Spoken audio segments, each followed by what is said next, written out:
I lean on people like Dave. So my, I would find my personal experience is that I'm a really good team builder. So that Mhm. like in the sense that I make everybody feel like they're part of the team. Like every girl matters on our team. If you're the Mhm. best player and you're the worst player, well, you don't have a worst player, but if you're not the best player on our team, it doesn't matter because you're still a very important part of our team. And I try to let every girl know that's how we run our team. And X's and O's aren't really my thing. So I never played a lot of hockey as a kid growing up.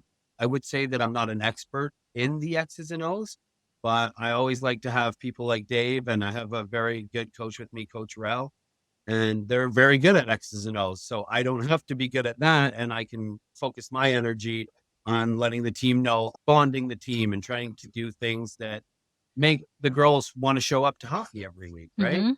That you have fun at practice. It's Mhm. always you want to learn the skills and you want to be a good hockey player. But in my humble opinion, I believe that the most important thing is to have fun because if Mhm. you're not having fun, you don't want to be at the rink, right? So I try to focus on those things. And my main thing is to let the girls know they're involved. So the first few practices, the coaches will come up with all the drills. And then when we're leaning into the fourth and fifth practice, I'll ask the girls, "Hey, what drill do you want to do today?" And Mhm. then one of the girls they'll be like, "Oh, well, let's do Superman's," which is what everybody picks because it's the most fun. So I'll make sure that we're doing that drill because no, you if you get to pick the drill, you're gonna put your best effort in on that drill because you're the Mhm. one. It's simple things like that I like to do, and like I said, I leave the X's and O's up to my assistants because generally they've played hockey growing up and they're really good at what they do. I like to bring the bench together, and I let the other coaches do Mhm. the hard drills that I don't know how to do.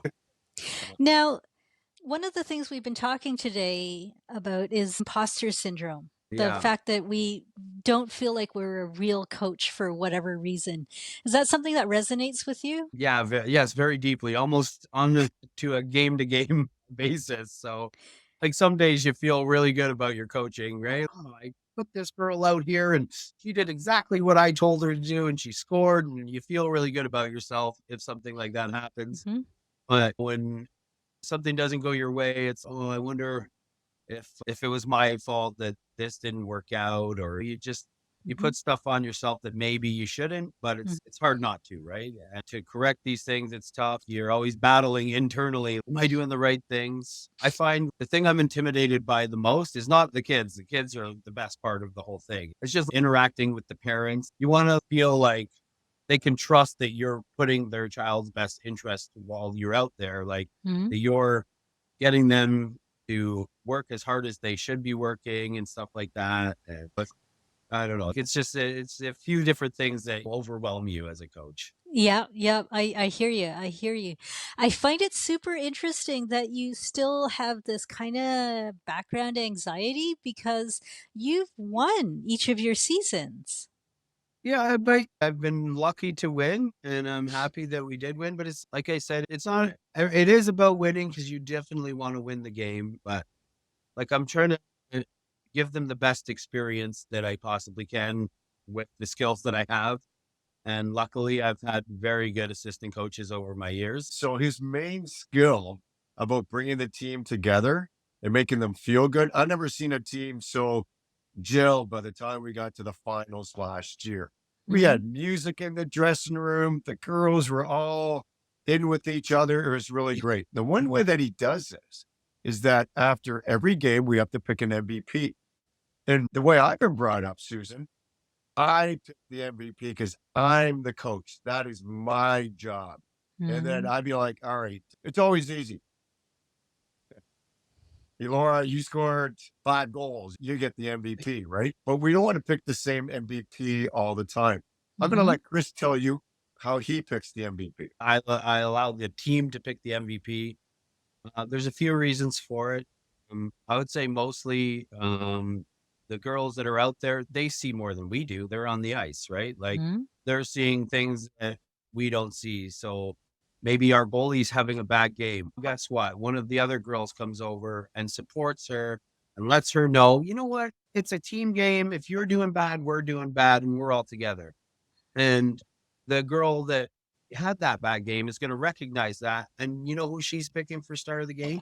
Not the girl that scored 4 goals. She's picking the girl that came over and said, you know what? You did a great job. Don't worry about it. We're in this together. So, like, it's those things that you can't hear on the bench, Mm-hmm. but the girls on the ice, they see this and they're generally going to vote for that girl as opposed to the girl that, had the best accolades throughout the game. Mm-hmm. I really And like that.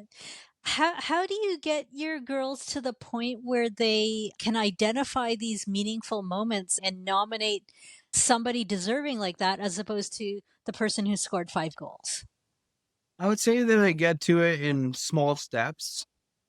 It's just stuff that I continuously will reiterate. It's more important to be a good teammate than to be the best player. It's more important to pick your team up when they're down than to celebrate them when they're up, right? And that's the kind of stuff that I preach in our locker room and Mm-hmm. on the bench. Mm-hmm. And I don't know. That's just, like I said, I never played competitive hockey, but I've Mm-hmm. always played hockey, like street hockey. And now I play inline as an adult. And it's just, these are the things that I've experienced that I've enjoyed about hockey. Mm-hmm. And I'm trying to bring those to the forefront as a coach.